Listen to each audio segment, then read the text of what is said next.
Gyananjana Shalakaya Chakshurmiritam Yena Tasmai Shri Gurave Namaha Gaurave Gaurachandraya Radhikaye Tadaraye Krishnaya Krishna Bhaktaya Tad Bhaktaya Namo Namaha. Reading from Vedanta Sutra, 3rd chapter, 2nd part, text or Sutra 7. Tad abhavo nadishu tat shruter atmani cha. The absence of the state of dream and the waking consciousness takes place in the nadis. Nadis are veins in the body and in the self. Because scripture says, so we've been speaking about the waking state, Jagrat, then the sleeping state, Swapna, and now it's the 3rd state of the conditioned soul, Sushupti, or deep sleep. So it is said in Upanishads, Katha Upanishad, Brihadaranyaka Upanishad, that during deep sleep or Sushupti, the soul enters into the vein, the nadis, and the pericardium, and then rest in Brahman. It's something like the heart, let's say. And when one is about to fall asleep, there is drowsiness, then there's a transition from the waking state to sleep. First light sleep, where the thoughts are drifting and images, not solid. And then sleep, and then dreamless sleep. And then after that, what is called REM, or rapid eye movement, where dreams take place. Everybody is going through that cycle every night. Unless you have bad sleep, you cannot fall asleep, or you are interrupted in your sleep. This is the cycle, and you do it more than once. So deep sleep, the soul is in Brahman. Shankaracharya is saying, because there's no more upadi. This is a very important word for Shankaracharya. Upadi means limiting adjunct. So it's not more, there's no more information about this limiting adjunct. This is also kind of difficult to understand as it is, but actually it is the covering of the body and the mind. This is what it called is an upadi. Brahma, Shankaracharya is thinking that the soul is only Brahman. But because of this upadi, so he's giving that example of a crystal. If you have a crystal and you put something behind the crystal, like a red flower, then the entire crystal seems to be red. But actually the color of the flower doesn't affect at all the crystal. So this is called an upadi. Something that is covering or something that is coloring the real self, which is only Brahman. So when in sleep you have no senses, they're not acting, unless you're sleepwalking. That is a different thing. But in sleep, there's no functioning of the body. In dreams, there's no functioning of the body, but the mind is still present. And in deep sleep, neither the body, the senses of the body, or the mind is shut off, turned off, like the light. You switch off the light, and then there's no more mind. So therefore, the two upadis, the two limiting adjunct of the soul, or Brahman, are disconnected, so one becomes Brahman again. This is what Shankaracharya is saying. Of course, the Bhakti Vedantists don't agree with this. Ramanujacharya said there is no merging with Brahman in deep sleep or Sushupti, but the Atma is in the tight embrace of the Paramatma. But you don't become tadatmik with Paramatma either. Otherwise the soul will become liberated in sleep. All you have to do is sleep and you become liberated and you are free from samsara. But next morning you wake up, you're still bound in this world. Madhvacharya is also saying the same thing. He calls it pragya. Instead of Paramatma, he calls it pragya. And the Bhakti Vedanta is still clear they clearly state what Srimad Bhagavatam is also saying, that actually deep sleep is not liberation, but is ignorance. The Srimad Bhagavatam is saying the waking state in Sattva-gun, this is Krishna speaking to Uddhava. Sleep is in Rajagun, and deep sleep is in Tamagun. You deeply in ignorance. Every night we rest in Brahman without knowing. This is sutra saying. Next sutra is saying. Every night we go to Brahman and we wake up not even knowing. All we can say next morning is that I slept good. I had a good night's sleep. Because it is proven, this is science speaking, that during deep sleep there is cell renewal, hormonal balancing, muscle and tissue regeneration, and strengthening of immune system. But if you suffer from sleep deprivation, if you do not sleep, then the body will not recuperate and you will feel very, very morose. If you have insomnia, or if you have any kind of sleep disorder due to so many reasons, then you don't feel good. So you wake up in the morning, maybe you have no good sleep at all. But otherwise, this is how you go to Brahman or Paramatma. Paramatma is there in the heart, and you go next to Paramatma and you're sleeping with Paramatma. But you're not aware of it. Next morning you feel good because you were with your best friend. You don't need to have a teddy bear to sleep good. Paramatma is there to accompany you. But don't think that you can practice sadhana by sleeping. This is not the goal. This is just to recuperate. The body has to recuperate. So next sutra, Ata Prabodo Smat.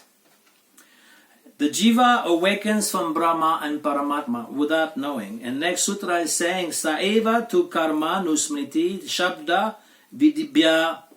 It is the same person who went to sleep and next morning rise again, because there is karma, there is anusmriti, remembrance, and scripture and injunction. So what does that mean?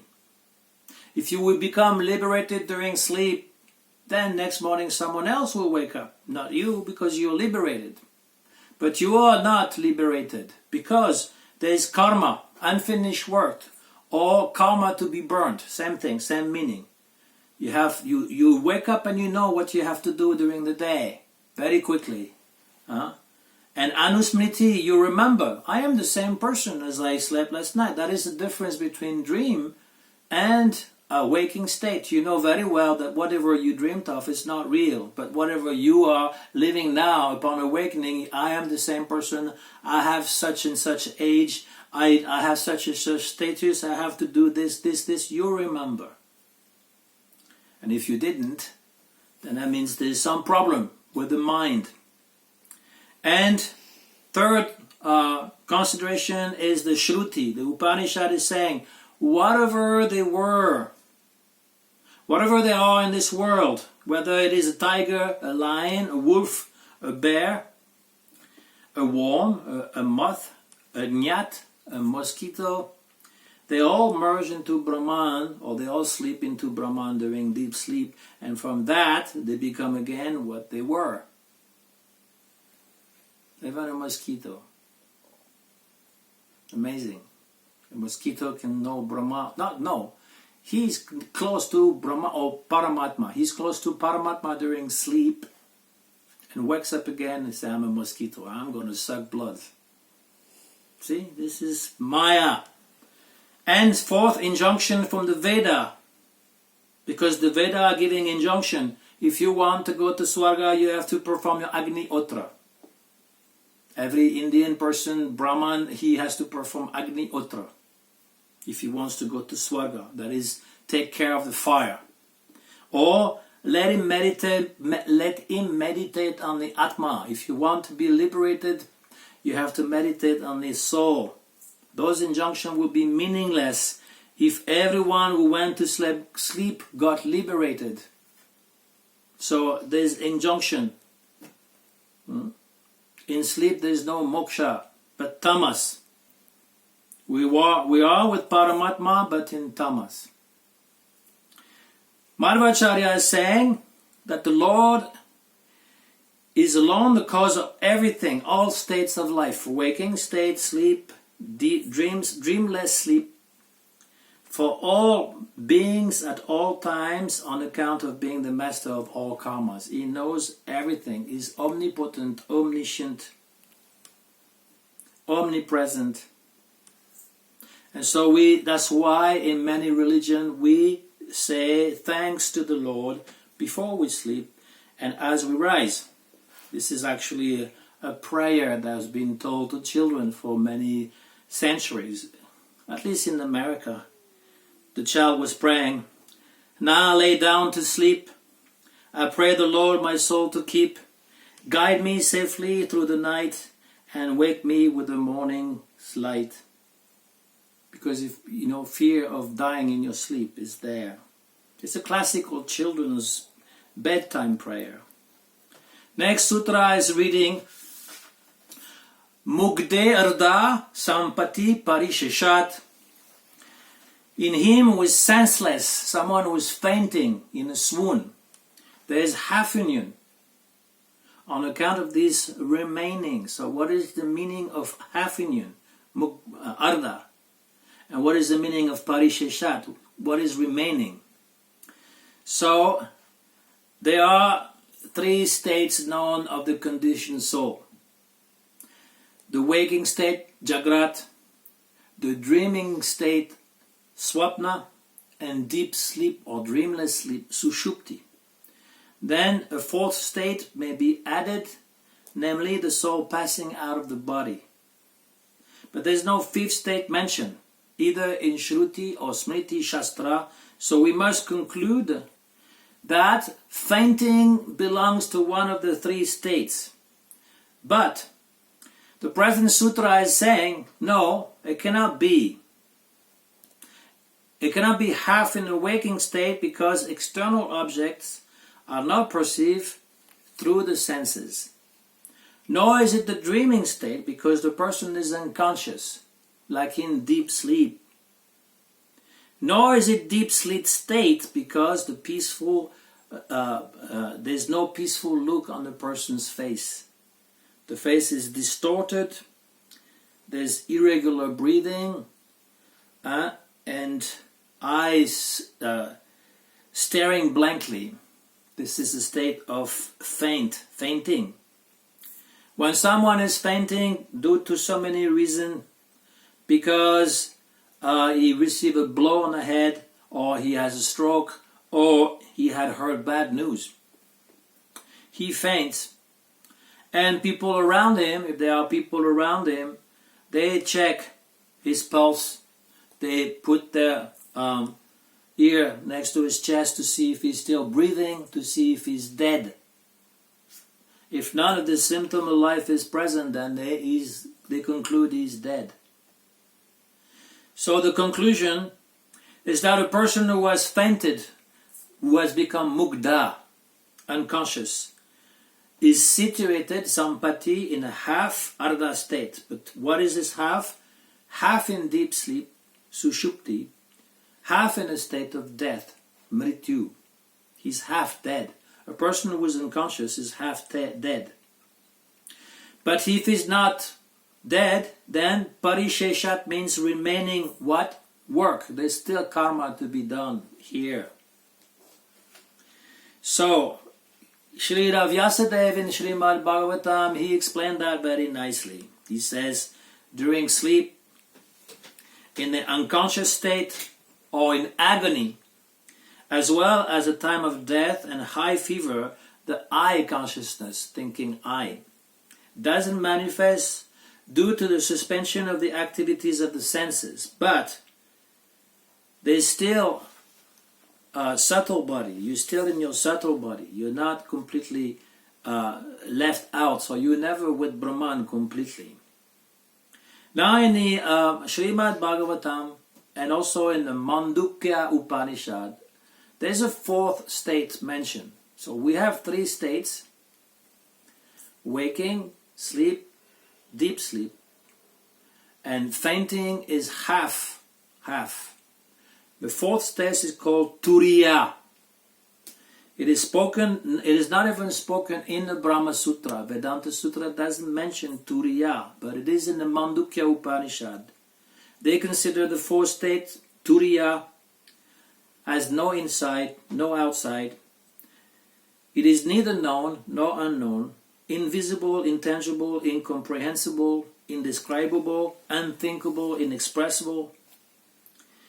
As tranquil, shantam, auspicious, shivam, without second, advaitam. This is the self. This is self that should be known. But according to Vaishnavacharyas, the word Atma in this verse, that is called Shantam Shivam Advaitam, doesn't refer to the individual soul, but to the Paramatma. Because Atma can also mean Paramatma. It was the same previously in a previous shloka, previous sutra, and where the word Atmani was mentioned. Atmani means the super soul. The soul is sleeping in Atma, but Atma means Paramatma. That is the difference. It is in order to underline the greatness of God's blessings on man as the impelling force behind all his states of conscious, semi-conscious, and superconscious life, that all these topics are discussed in Vedanta Sutra. Because consciousness is so important to Vedanta. There's unconscious, semi or subconscious, ordinary consciousness, and there are upper states of consciousness till the ultimate consciousness. Shankaracharya is saying that Brahman is pure consciousness only. But Vedanta, Bhakti Vedantists are saying it is not only pure consciousness.